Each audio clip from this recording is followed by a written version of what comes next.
Bom, então aqui nós falamos a respeito da recepção, demos um esboço geral. Mas de fato, como que acontece essa transformação da energia luminosa para um potencial elétrico, um potencial graduado? Isso é o que nós chamamos de transdução. Para a gente entender a transdução, nós temos que compreender uma proteína importante chamada de opsina. Aqui está representado um disco. Os discos lá dos bastonetes têm uma opsina. A opsina nos bastonetes são chamadas de rodopsina. Então, olha lá, cada discozinho desse está cheio de rodopsina, a opsina dos bastonetes. Além da rodopsina, nós temos mais 3 opsinas, uma para cada cone. Então, cada cone tem uma opsina. Opsina é uma proteína. Como toda proteína, tem uma sequência de aminoácidos. Então, dependendo da sequência de aminoácidos, eu tenho absorção de luz de forma diferente. Aqui, para o nosso exemplo, nós vamos ver a rodopsina, ou seja, a opsina do bastonete. Note o seguinte, a rodopsina, ela tem 2 partes. A opsina, propriamente dito, e uma estrutura chamada de retinal. Retinal, quando ela está dobradinha assim, ela é chamada de cisretinal. Cisretinal é o retinal dobradinho. Quando ele está dobradinho, está junto da opsina e está na forma de cisretinal. Agora, vou pegar aqui um bastonete. Ó.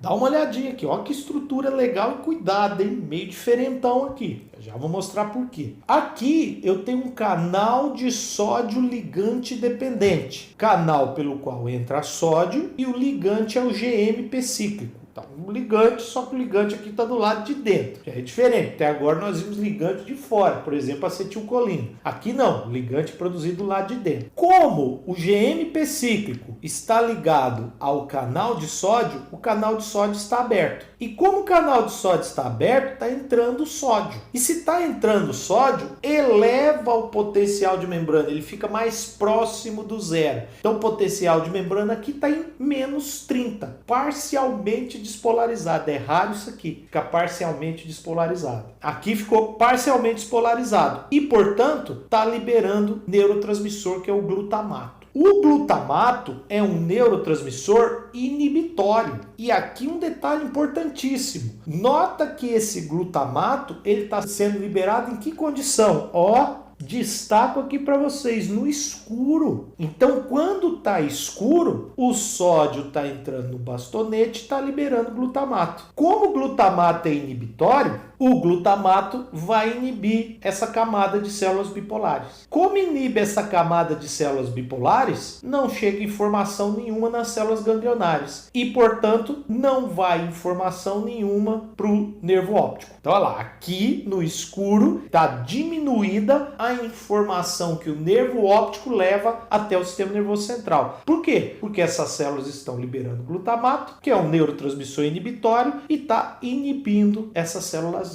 Quando bate a luz, você entrou no ambiente, agora tem mais luz. Quando bate a luz, nota que a luz é captada pelo retinal. Então, quando a luz é captada pelo retinal, está lá na rodopsina, o cisretinal se transforma em transretinal. Isso é chamado de isomerização do retinal. Que é isomerização? Estava tortinho, agora ele está retinho. E quando ele está retinho, nota que ele se separa da opsina. Aqui agora está o transretinal, não é mais cis. Por que não é mais cis? Porque agora ele está retinho, chama trans. E aqui está a opsina. Você nota que agora a opsina está sem cor. Por isso que essa fase é chamada de clareamento. Clareamento porque deixa a opsina sem cor. Tá, mas o que tem a ver o cisretinal se transformar em transretinal? Quando o cisretinal se transforma em transretinal, ou seja, tem isomerização da retina, ativa no interior do bastonete uma enzima que vai quebrar o GMP cíclico. Então nota que o GMP cíclico estava ligado no canal de sódio e que estava mantendo esse canal de sódio aberto, agora ele é quebrado. E se ele é quebrado, o canal de sódio se fecha. Então olha lá, é a isomerização do retinal que faz produzir enzimas que vão quebrar o ligante, o GMP cíclico. E, portanto, agora o canal de sódio está fechado. E se o canal de sódio está fechado, não está tendo influxo de sódio. E se não entra carga positiva, o limiar que estava em menos 30, ó,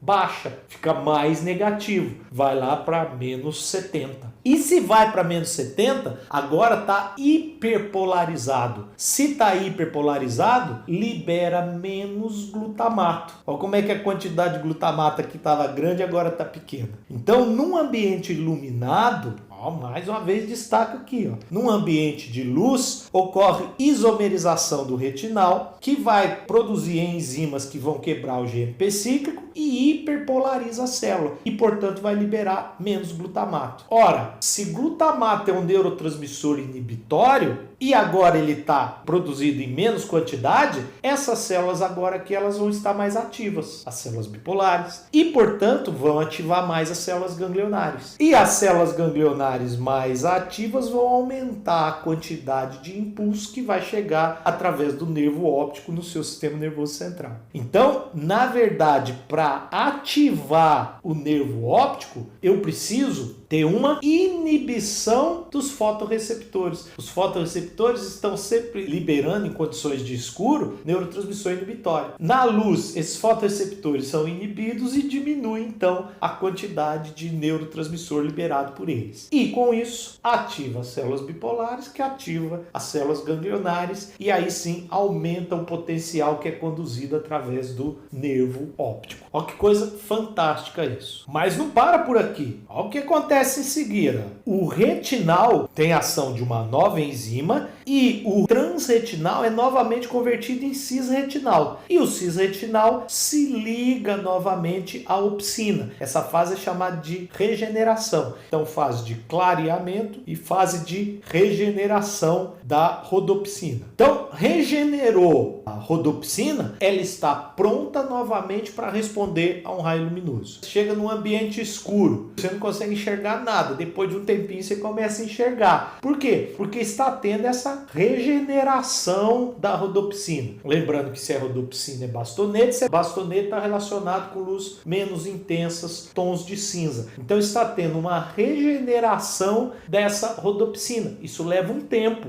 que você gasta para você poder se ambientar, se adaptar ao ambiente escuro. Outro detalhe, o retinal ele é formado a partir da vitamina A. E a vitamina A, ela fica armazenada, essa camada aqui, no extrato pigmentoso da retina. Então é importante ter contato do extrato neural com o extrato pigmentoso. Às vezes ocorre deslocamento da retina. O que é deslocamento? Esses dois extratos aqui se separam. Pode ser por um trauma, por exemplo. O extrato pigmentoso se separa do extrato neural. Lembrando que o extrato pigmentoso não tem só a função de ter melanina para poder absorver luz. Tem, por exemplo, armazenamento de vitamina A e ele também ajuda a captar parte dos discos e das pregas dos fotorreceptores, ajuda nessa regeneração. Isso aqui está sendo constantemente produzido e retirado. Então, quando separa essas duas camadas aqui, isso pode ser importante, pode inclusive levar à cegueira, chamado de deslocamento da retina. O detalhe é o seguinte, o retinal é formado a partir da vitamina A e a vitamina A vem do beta-caroteno. Beta-caroteno presente em alimentos como cenoura, brócolis. Então é importante a gente se alimentar com esses alimentos para ter beta-caroteno e beta-caroteno tem a vitamina A. Coelho come muita cenoura. Então para você lembrar aí da onde que vem a vitamina A, lembra que você nunca viu coelho de óculos. Se tem deficiência de vitamina A, pode acontecer o que a gente chama de nictalopia. Nictalopia é dificuldade de ver alguma coisa em um ambiente com pouca luz, por exemplo, a luz do luar. Por que isso acontece? Principalmente a rodopsina é muito dependente de vitamina A. Então a pessoa começa a ter dificuldade de enxergar no escuro. Pode ser aí uma simples adaptação da dieta. Já daltonismo é pessoas que têm dificuldade de diferenciar cores, por exemplo, mais comum o vermelho do verde. Por quê? Porque as pessoas que são daltônicas ou não têm os bastonetes vermelhos ou não têm os bastonetes verdes. E aí confunde vermelho com verde. Legal demais você ter chegado até aqui, mas não fica com dúvida. Coloca aí embaixo que já respondemos. E aqui é o ponto onde temos um pequeno passo para um estudante de fisiologia e um grande passo para o professor que vos fala. Ajuda aí, se inscreva no canal e senta o dedo no joinha. É de graça para você e valioso para mim. Compartilhe este conteúdo com alguém que possa se beneficiar dele. Bora para a próxima aula.